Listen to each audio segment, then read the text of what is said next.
Hey everybody, welcome back to MACkiteboarding Wing Wednesdays. Today I'm going to talk to you about my favorite new travel bag slash carry-all gear bag from Mystic. So what we have here is the Mystic Star travel bag for wing foiling. As you can tell from the graphic here, this is the 5'1" by 26 size. Give you a quick overview of this, and I'll talk to you about some of the features that I like on it.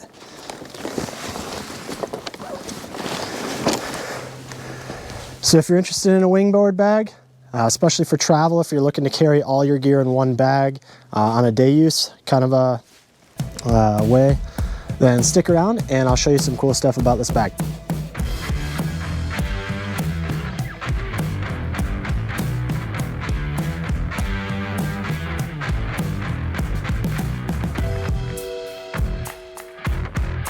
Have here is the Mystic Star Wingfoil travel bag. It has all the features you want and nothing you don't need in a travel bag, in my opinion.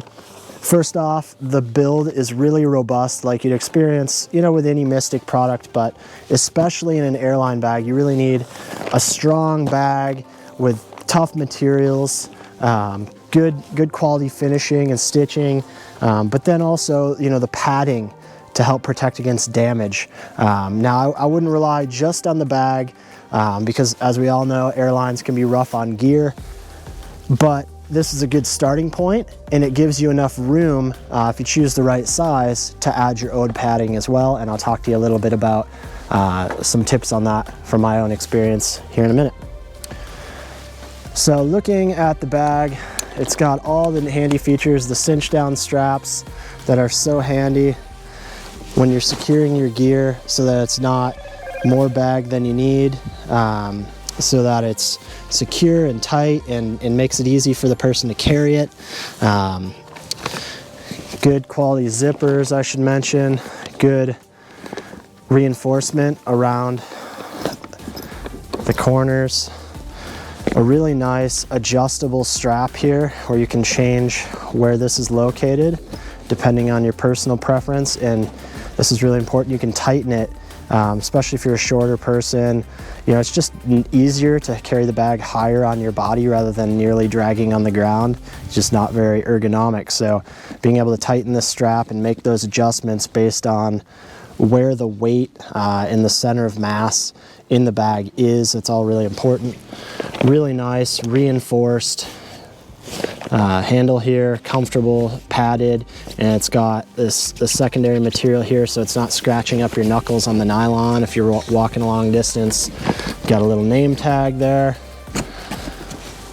and stow pocket for this or other goodies if you don't need it, or if you just want to put something else in there.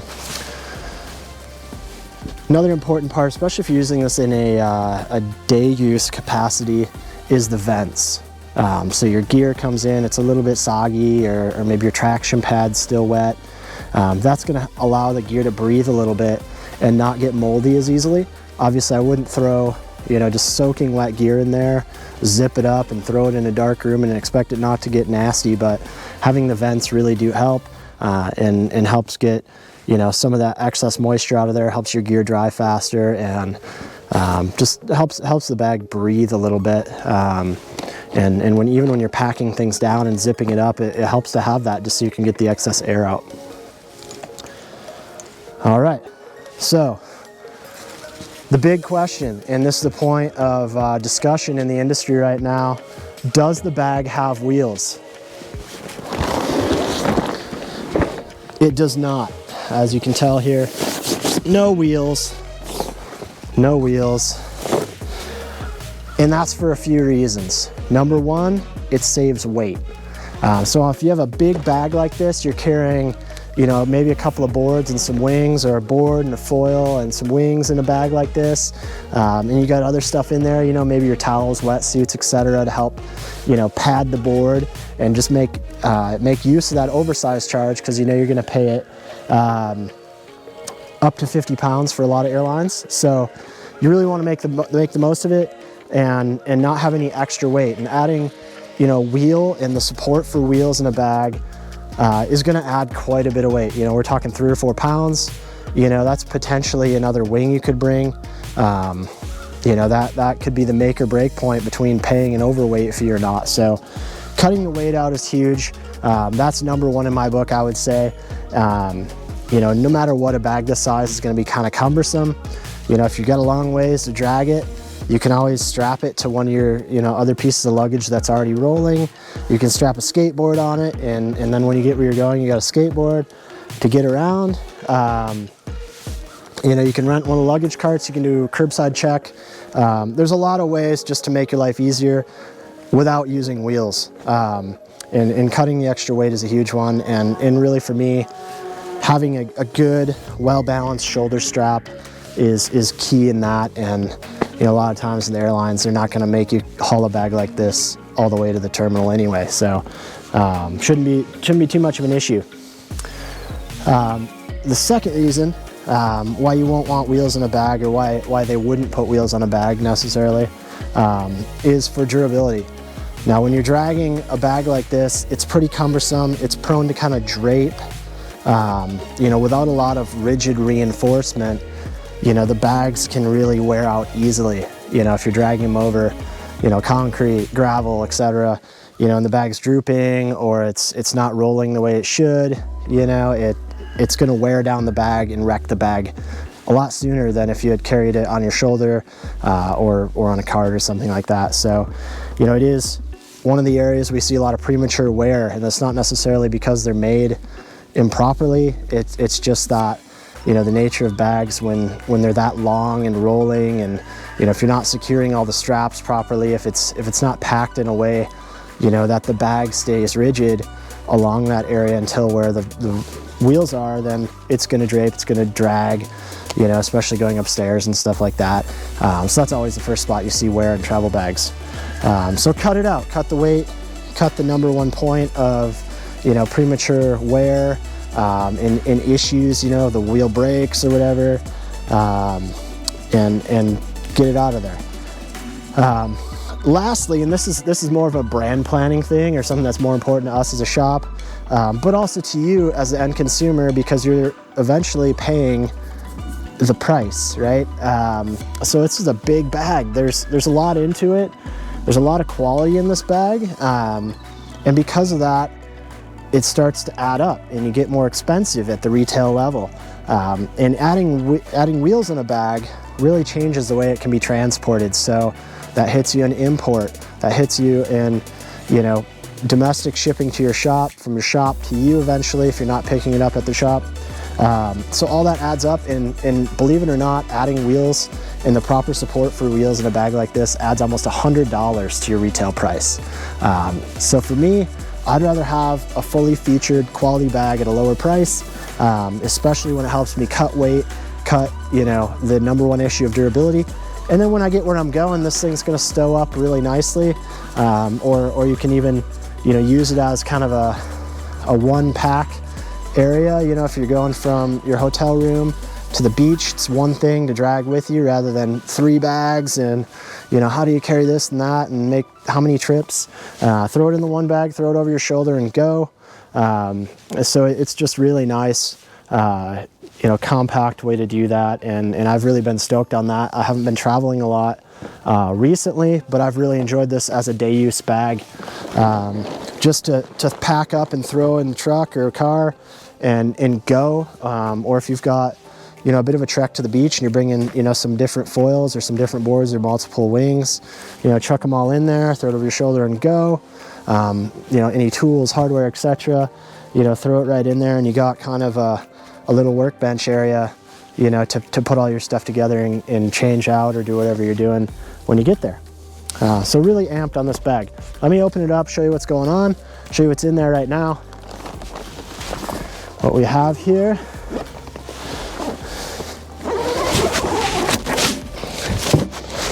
Try not to wreck my board. So we've got 2 boards in here right now. This is the 5'1" bag, and what I have in here is a 4'10" Freedom Foil Boards wing nut. So that one should fit in there no problem, of course, being that it's quite a bit smaller and about the right width. But I've also got a board in here that, you know, based on the specs, you know, maybe should or shouldn't fit in there. Move my pad and accessory area here. So we got the Skywing 5.2 in here as well.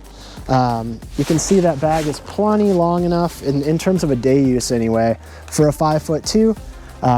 I wouldn't necessarily travel with the board in a bag like this. I'd go in the next size up, so I'd have room, you know, of course, to pad the board properly in the nose and the tail and the rail area. But if you're using it as a day use kind of a bag, this is a great fit. It allows 2 boards, 75 liters and 60 liters in there, no problem. And we got some securing straps underneath there to kind of lock it down. And then a second level of those there. And your waist strap here to go through the middle and lock it down so that it stays centered as you're traveling. And then this is probably one of my favorite features right here, at least in terms of traveling. So you've got this pad that blocks between, you know, your board and whatever you're packing on the second layer. And it's got some straps here, you know, maybe to secure a mast. You've got your pouches here for your tools and screws and whatnot, or whatever else you want to throw in there, maybe some repair materials. And then on the inside here, open this up, show you guys. You've got even more pouches. So if you want to put your stabilizers in there, your front wing, your fuselage even, they've thought of everything. Got little straps to secure the fuselage so that it's not banging around inside the bag, going places you don't want it to. And really that's the key, you know, if you know you can secure your gear and you can pad it properly, you know, you're going to really reduce the opportunity, you know, to damage your gear in transit. And then it also makes a really nice pad between 2 boards so they're not scrubbing up against one another and scratching it up. Like I said before, you've got some nice thick padding here, really thick padding around the rails here that really help protect against damage in transit.